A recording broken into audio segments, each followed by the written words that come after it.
성령님께서 우리 안에 강림하고 계시는데 성경은 5가지로 말씀을 합니다. 특히 이제 새 찬송가 192장에 보면 바람 같은 성령, 불과 같은 성령, 생수 같은 성령, 기름 같은 성령. 여기 한 가지가 빠졌는데 비둘기 같은 성령. 근데 이제 그 비둘기 같이 임하시는 성령은 예수님께 임하셨다. 그래서 그런지 하여튼 비둘기 같은 성령에 대해서는 이 192장 찬송가 가사의 내용이 좀 빠졌습니다. 이렇게 그 성령께서 우리 가운데 임하고 계신 이런 것들을 우리가 생각을 좀 오늘부터 5시간 동안 말씀을 드리려고 합니다. 성령께서 임하셨는데 이제 그 사도행전 2장의 1절부터 4절에 나오는 말씀 중에 특히 그 불같은 성령 이런 부분만 자꾸 이렇게 우리나라가 좀 뜨겁기는 한 것 같아요. 그러니까 그냥 막 불같은 성령 막 이런 것만 강조를 하는데 사실 그렇지는 않아요. 오늘도 우리가 예배를 드리면서 찬송 부르고 하나님의 이름 부르고 말씀 드리면 성령께서 우리 가운데 임하시는데 5 중에 그러니까 성령님이 어떻게 우리 가운데 임하실지 우리는 생각을 해봐야 돼요. 하나로만 생각하고 둘로 생각할 게 아니라 지금 말씀드린 이렇게 어떤 모양으로 우리 가운데 임하고 계시는지 나에게는 어떤 성령님의 역사가 조금 더 강하게 임하시는지 뭐 이런 차이일 뿐이지 성령님께서 시시때때로 우리들 가운데 역사는 내가 막 불을 주시옵소서 한다고 해서 불같은 성령이 임하시는 건 아니고 그때그때 하나님께서 필요에 따라서 우리들에게 5가지 중에 뭐 하나일 수도 있고 2개일 수도 있지만 하여튼 성령께서 임하고 계십니다. 항상 사실 성령께서 임하고 계시는데 우리가 실감 있게 자꾸 느끼고 하려고 하는 데에서 오니까 성령이 내 안에 임하고 계시는지 나에게 감동을 주시는지 나하고 함께하고 계시는지에 대해서 자꾸 좀 헷갈리게 되는 것 같아요. 일단 이 예수님이 세례받으시면서 성령이 비둘기같이 임하셨다는 내용은 사복음서에 모두 다 기록이 되어 있습니다. 일단 한번 봅니다. 마가복음 1장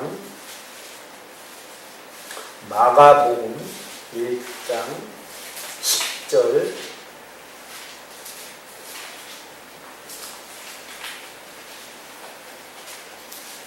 마가복음 1장 10절 말씀 마가복음 1장 10절 같이 읽습니다. 곧 물에서 올라오실새 하늘이 갈라짐과 성령이 비둘기같이 자기에게 내려오심을 보시니 누가복음 3장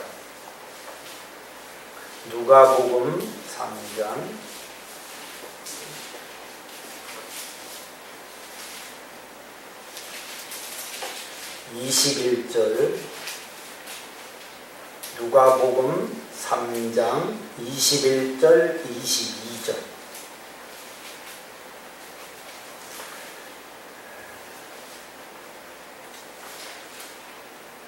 내용은 약간 다른 부분도 있고 어떤 단어가 하나가 더 추가가 되기도 하고 뭐 이렇게 되지만 근본적으로 성령이 비둘기같이 임하셨다는 똑같습니다. 누가복음 3장 21절 22절 같이 읽습니다.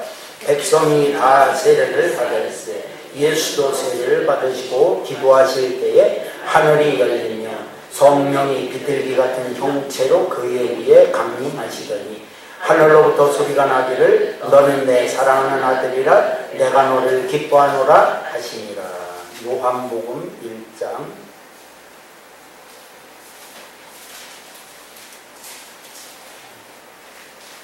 사복음서에 어떤 내용은 있고 어떤 내용은 없고 좀 그렇습니다.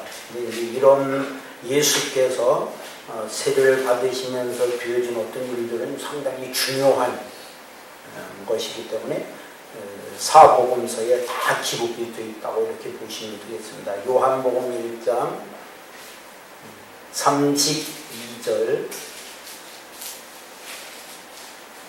요한복음 1장 32절부터 34절, 요한복음 1장 32절 같이 읽습니다.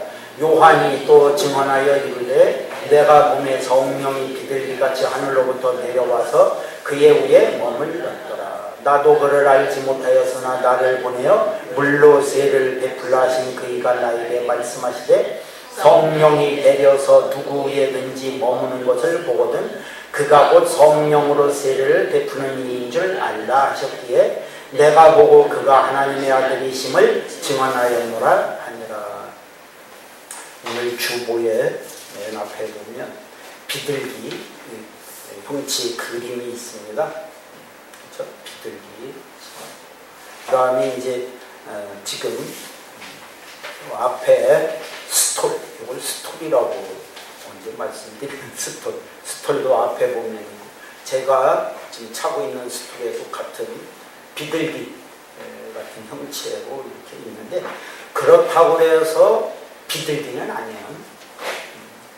우리가 확실해야 하는데 비둘기 같은 어떤 이런 형체가 누가 보면 특히 그렇게 나와있죠. 비둘기 같은 형체가 글쎄 구름 모양이 비둘기같이 됐다가 어떤 분이 예수님 머리 위에 좀 계셨었는지는 모르지만 하여튼 비둘기가 내려온 게 아니고 비둘기 같은 어떤 이런 형체가 예수님께 머물렀더라. 근데 이것은 사실 왜 그렇게 됐을까? 지금 사복음서를 우리가 다 읽어보니까 성령이 임하셨던 것이다. 이렇게 표현을 하잖아요. 제자들이 이 성경을 기록하면서 이것은 성령이 강림하신 것이구나.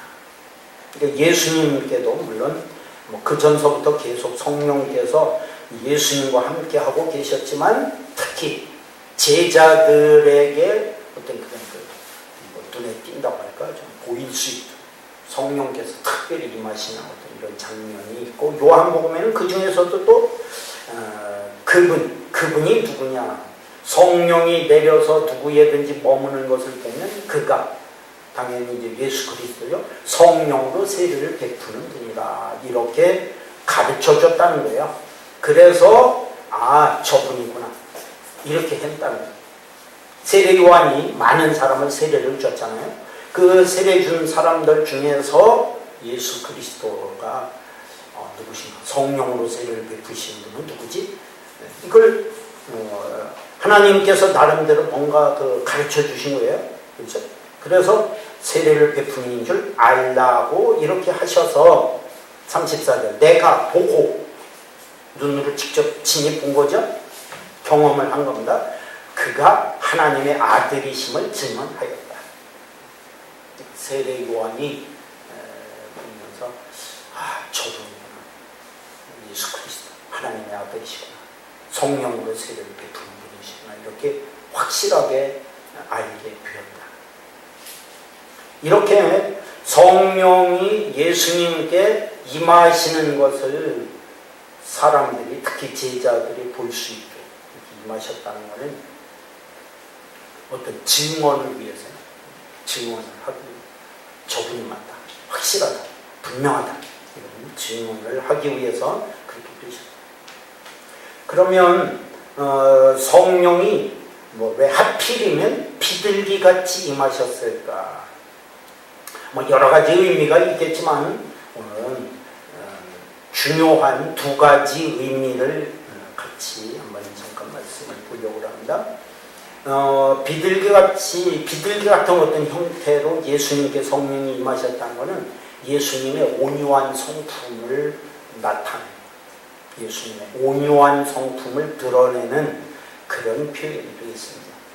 마태복음 11장 29절 마태복음 11장 29절 마태복음 11장 29절, 마태복음 11장 29절 같이 읽습니다. 나는 마음이 온유하고 겸손하니 나의 멍에를 메고 내게 배우라. 그리하면 너희 마음이 쉼을 얻으리니. 여기 나는, 예수님이 당신 자신을 가리켜서 말씀하는 거죠. 마음이 온유하고 겸손하니.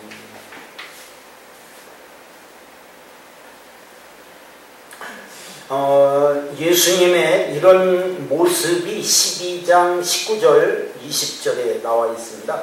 이제 이사야가 예언을 했는데 메시아가 어떤 모습이냐, 그것을 예언한 내용인데 12장 바로 그 다음 장 12장 19절 20절 같이 읽어봅니다. 그는 다투지도 아니하며 들레지도 아니하리니 아무도 길에서 그 소리를 듣지 못하리라. 상한 갈대를 꺾지 아니하며 꺼져가는 심지를 끄지 아니하기를 심판하여 이길 때까지 하리니. 예수님의 모습을 몇 가지로 표현을 합니다. 특히 이제 이사야에 보면 특히 53장에는 예수님은 흠모할 만한 것도 없고 그분에게서 정말로 메시아인가 이렇게 찾을 수 있을 만한 것도 없고 막 이런 내용이 있습니다만, 여기 또 이사야의 말씀을 인용을 해서 그는 다투지도 않고 들레지도 않고 아무도 길에서 그 소리를 듣지 못하고, 그러면서도 또 상한 갈대도 꺾지 않고 꺼져가는 심지도 끄지 않는 온유함, 예수님의 이런 온유함신 모습을 이런 식으로 표현하고 있는 거예요. 그래서 예수님은 온유하신 성품을 지니셨다는 것을, 성령이 비둘기같이 예수님께 임하심으로 인해서 예수님의 모습을 그런 식으로 표현을 하고 있는 겁니다. 또 하나 중요한 것은 죄에 대해서는 순결하시다.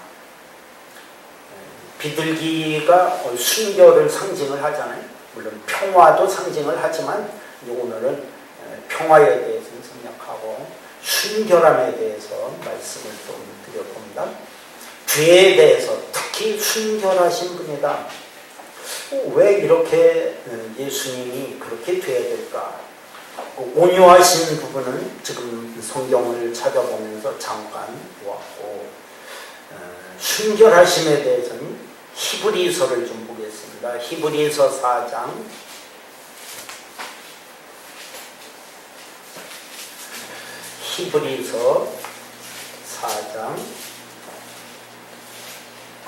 15절, 히브리서 4장 15절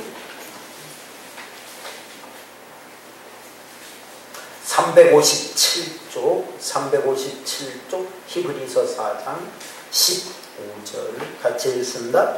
우리에게 있는 대제사장은 우리의 연약함을 동정하지 못하실 리가 아니요 모든 일에 우리와 똑같이 시험을 받으시니로되 죄는 없으시니라.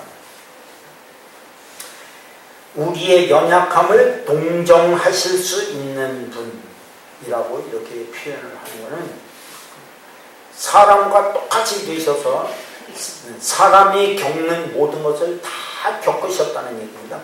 그래서 같은 느낌을 똑같이 갖고 계시다는 거예요. 예수님이 우셨다는 표현이 한 2군데인가 3군데 나오는데 우리의 슬픔을 주님도 이렇게 알고 계시다. 뭐 이런 뜻이고, 십자가에 죽으실 때 고통을 느끼실 때는 우리가 당하는 인간적인 고통을 같이 함께 느끼고 이렇게 계셨다는 그런 표현입니다. 그러면 이런 예수님이 우리가 느끼는 어떤 고통과 슬픔 또는 괴로움 이런 것이 죄가 있어서 그러냐? 그것은 아닙니다. 여기 나오죠? 뒷부분에 죄는 없으십니다. 죄가 있어서 우리 사람과 똑같은 시험을 받고 고난을 받고 어려움을 느끼고 이것은 아니라는 거죠. 2장 17절 18절에 있습니다. 히브리서 2장 17절 18절 같이 읽습니다. 그러므로 그가 범사의 형제들과 같이 되심이 마땅하도다. 이는 하나님의 일에 자비하고 신실한 대제사장이 되어 백성의 죄를 속량하려 하시니라. 그가 시험을 받아 고난을 당하셨은즉 시험 받는 자들을 능히 도우실 수 있느니라. 시험을 왜 받으셨을까? 고난은 왜 당하셨을까? 시험 받는 자, 고난 당하는 자를 도우시기 위해서. 뭐 단순한 도움 정도가 아니라 대신 짊어지셨다는 말씀까지. 근데 오늘은 그런 말씀은 생략을 합니다. 17절에 보면 하나님의 대제사장으로서 백성의 죄를 속량하기 위해서 이렇게 되신 것이지, 예수님이 죄가 있기 때문에 그렇게 된 것은 아니다. 죄에 대해서는 완전한 순결, 그러니까 타고난 때부터. 그래서 이제 동정녀 마리아에게서도 나셨다는 그런 말씀도 있는 것이고, 그런 성품의 모습도 우리가 이제 찾아볼 수 있는데, 오늘은 제가 그쪽 말씀은 이제 안 드립니다. 성령이 예수님께 비둘기같이 임하신 이유를 지금 말씀드리고 있는 거기 때문에 이제 그쪽 부분은 제가 생략을 지금 하고 있는 거예요. 중요한 것은 오늘 우리들입니다. 이 말씀 드렸죠. 성령께서 우리 가운데 임하실 때 성경에 나오는 표현대로라면 때로는 우리들에게도 비둘기같이 임하시는 성령, 비둘기같이 임하시는 성령, 예수님께만 임하시는 게 아니라 오늘 우리들에게도 비둘기같이 임하실 때 그 성령님의 역사는 우리들에게 어떻게 나타날까? 오늘 이 부분을 여러분들에게 말씀을 드리려고 하는 겁니다. 당연히 이제 예수님을 향해서 지금 말씀드린 성령이 비둘기같이 임하셨을 때 예수님의 온유함과 순결함을 말씀을 드린 것 같이, 오늘 우리들에게도 비둘기같이 임하시는 성령님이 우리 가운데 강림하신다면 우리들에게 온유함을 주시는 거고 순결함을 가져다 주시는 거예요. 온유함을 주시고 순결함을 가져다 주시는 건데, 이 부분을 오늘 특별히 말씀을 드리도록 하겠습니다. 하나는 온유함, 우리들에게 비둘기같이 성령이 임하실 때는 온유함이 우리가, 그 온유함이 뭘까? 착한 건 아니에요. 온순하다 이렇게 표현하기는 조금 그렇습니다. 이 온유함이라는 건 물론 뭐 겸손하고 온순함도 있습니다. 착한 것도 있긴 있습니다. 어디를 보면은 좀 더 우리가 알 수 있을지, 민수기 12장, 구약에서 한번 봅니다. 창세기, 출애굽기, 레위기, 민수기 12장 3절, 민수기 12장 3절. 예수님은 우리가 뭐 따라가야 할 존재가 뭐 아니죠. 그거는 뭐 감히 하나님의 아들이시니까 우리가 뭐 어떻게 따라갈 수는 없지만, 사람, 이 세상에 존재하는 사람 중에서 가장 온유한 사람이 누굴까? 민수기 12장 3절에서 말씀합니다. 같이 읽습니다. 이 사람 모세는 온유함이 지면의 모든 사람보다 더 하더라. 지면의 모든 사람, 그러니까 하여튼 뭐 이날 이때까지 세상에 태어나서 살고 있는 사람들 중에서 모세의 온유함을 따를 자가 없다, 그런 표현이잖아요. 그럼에도 불구하고 모세도 하나님께서 백성들이 하도 워낙 그냥 막 괴롭히니까, 원망하고 시기하고 하도 괴롭히니까 바위에서 전에 한번 그랬었으니까 그냥 모세도 그때 기분이 안 좋았던 것 같아요. 화가 나서 하나님께서 그냥 명령하라고 해줬거든요. 근데 그냥 그거를 자기도 모르는 사이에 전에 한번 해석을 했는지 지팡이로다가 내려치는 바람에, 그래서 이제 성경은 그걸로 인해서 너는 가나안 땅에 들어가지 못하리라 이렇게 말씀을 하고, 물론 다른 뜻도 있겠지만 성경은 그런 것도 모세가 가나안 땅에 들어가지 못하는 이유 중에 하나라고 말씀합니다. 참 온유함, 이렇게 하면 어려운 거예요. 그렇죠? 한 번, 물론 그것도 사람 어떤 이런 상황에서의 어떤 이런 화를 냈다든지 어떤 기분 나쁜 이런 것을 했다든지 하면 덜한데, 하나님의 이름을 걸고 하는 일에서 하필 그렇게 되는 바람에 더 그렇게 하지 않았을까, 이런. 모세도 사람인데 감정이 있잖아요. 그럼에도 불구하고 모세의 일생을 살펴보면 그런 말씀, 온유함이 지면의 모든 사람보다 더하더라 하는 이런 말씀에 어울릴 만한 사람이라고 이렇게 볼 수 있습니다. 원문에, 그러니까 이게 이제 그 히브리어라는 원문으로 보면 이 온유함이라는 것은 이런 뜻이 있다고 해요. 자기를 낮추는, 겸손하다고 볼 수 있겠죠. 자기를 일단 낮추는 것도 온유함에 속합니다. 원래 낮은 사람이 낮추는 거는 별로 그렇게 안 드러날 수 있지만, 모세는 지도자잖아요. 지도력을 가진 사람이 그 권한을 사용하지 않고 낮아진다는 것은 힘든 거예요. 사실 이게 문제예요.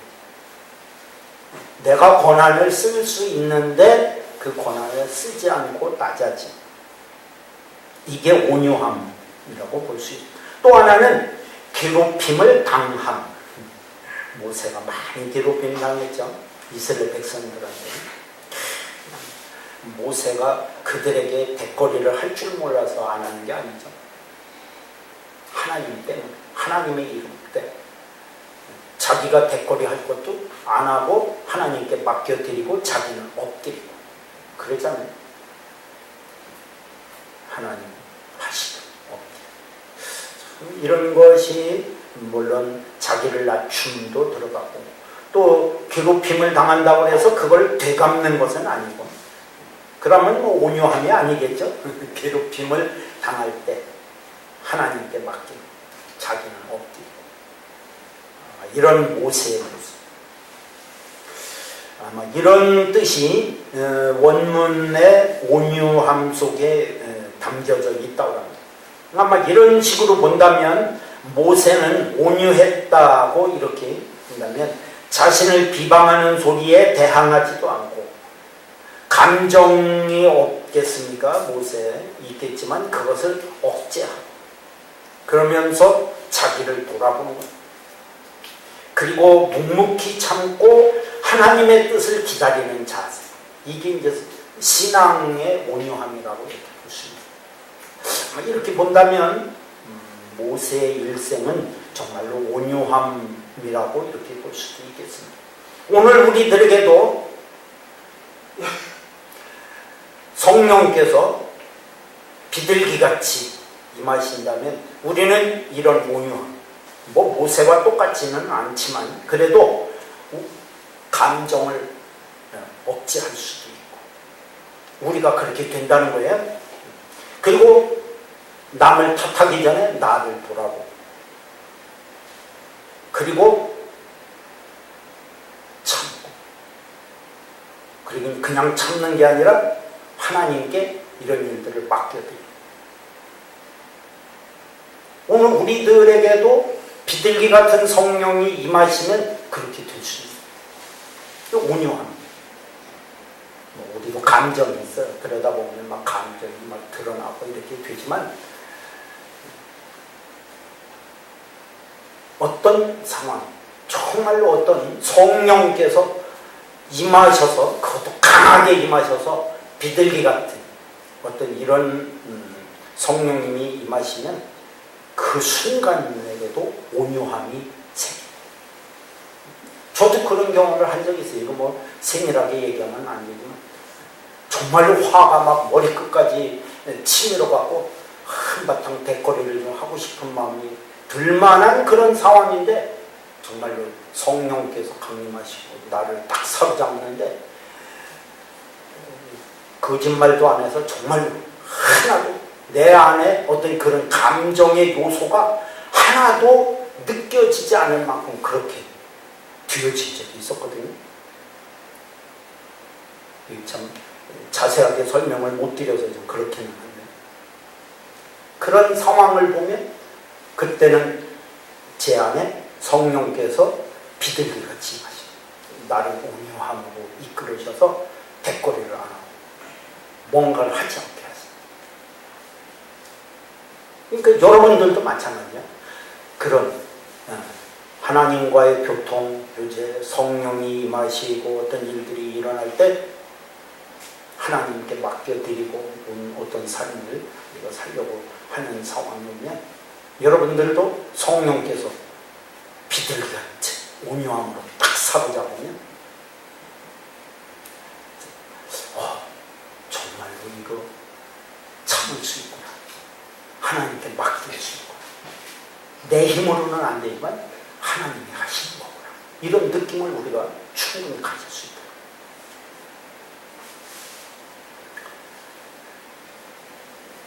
두 번째는 순결함이죠. 우리들에게 비둘기같이 성령이 임하시면 우리는 순결함을 지킬 수가 있습니다. 한번 성경 봅니다. 마태복음 10장. 마태복음 10장 16절. 마태복음 10장 16절. 마태복음 10장 16절 같이 읽습니다. 보라, 내가 너희를 보내니 양을 이리 가운데로 보냄과 같도다. 그러므로 너희는 뱀같이 지혜롭고 비둘기같이 순결하라. 너희를 보냄이 양을 이리 가운데로 보냄과 같다. 우리는 양, 세상의 악한 것들은 이리. 우리들에게도 그렇게 돼요. 우리가 이 세상을 살다 보면 이리 같은 자들이 얼마나 많습니까?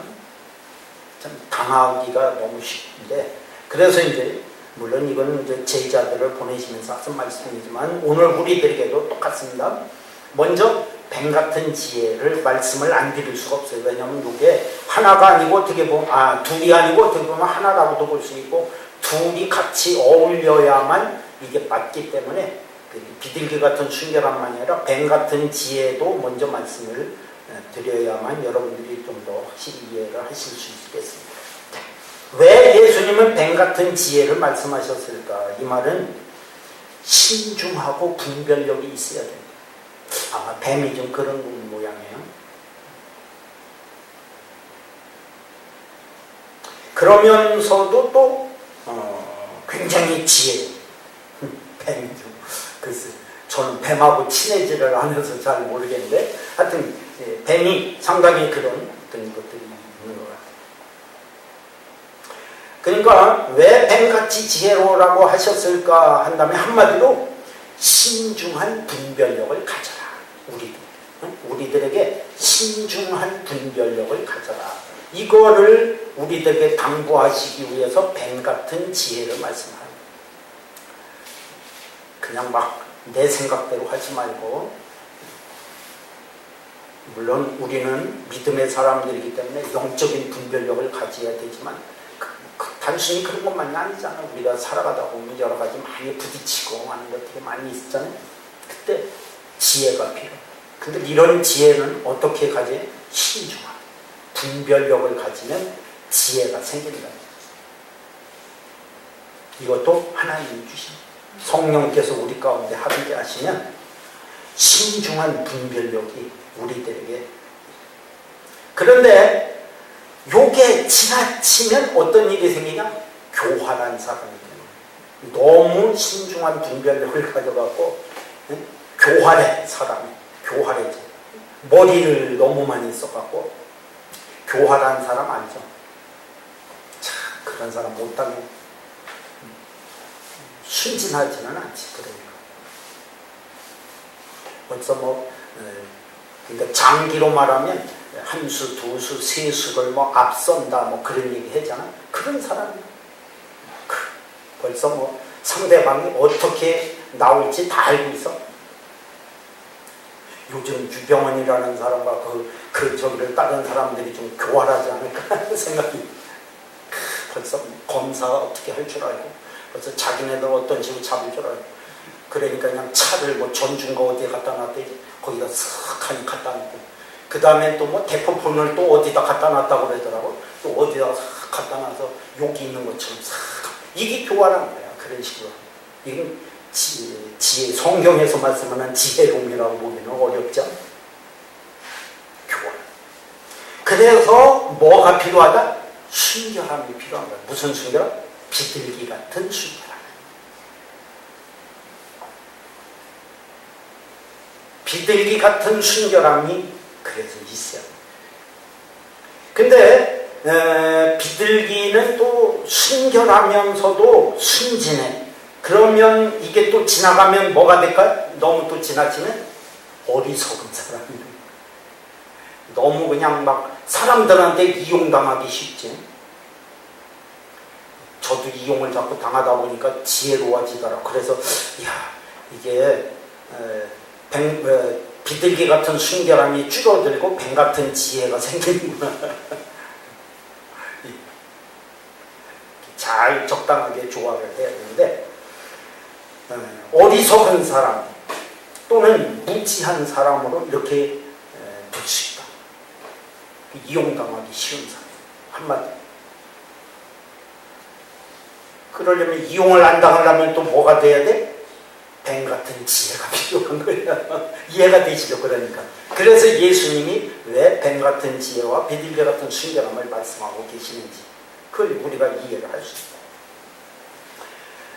비둘기 같은 순결함은, 이 순결하라는 뜻은 이런 뜻이 있다고 합니다. 부패한 것에 혼합되지 않는, 오염되지 않는 순수한 상태. 어렵죠, 사실. 지금 국가 개조에 나서겠다고 대통령이 이렇게 하고 있는데 어떻게 될 수 있을지, 나설 수는 있을지 모르지만, 뭐 뇌물 받는 자리에 있는 사람들, 지금 뇌물 안 받은 사람이 없고, 이건 부패하고 오염된 거잖아. 어디까지 잘라내야 이게 될까? 어디까지 자르면 될까?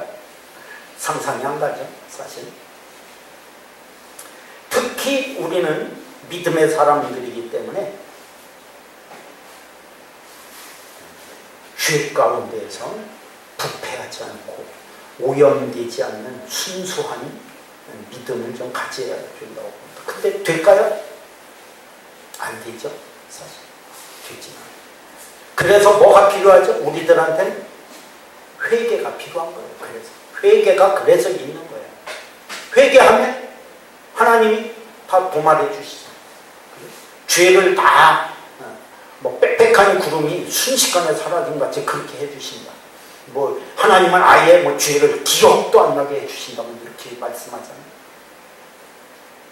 그리고 죄가 주홍같이 붉을지라도 양털같이 희게 해준다. 뭐 이렇게 하시니까 순결함이 거기서 우리는 생기는 거예요.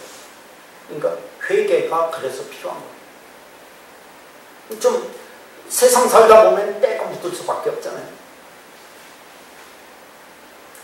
부패의 자리에 가다 보면 냄새가 날 수밖에 없잖아요. 그러나 그때 누가? 성령께서 비둘기같이 우리한테 강림하시면 우리는 다시 어디로 갈 수 있을까요? 순결함의 자리로 갈 수 있어요. 회개를 통해.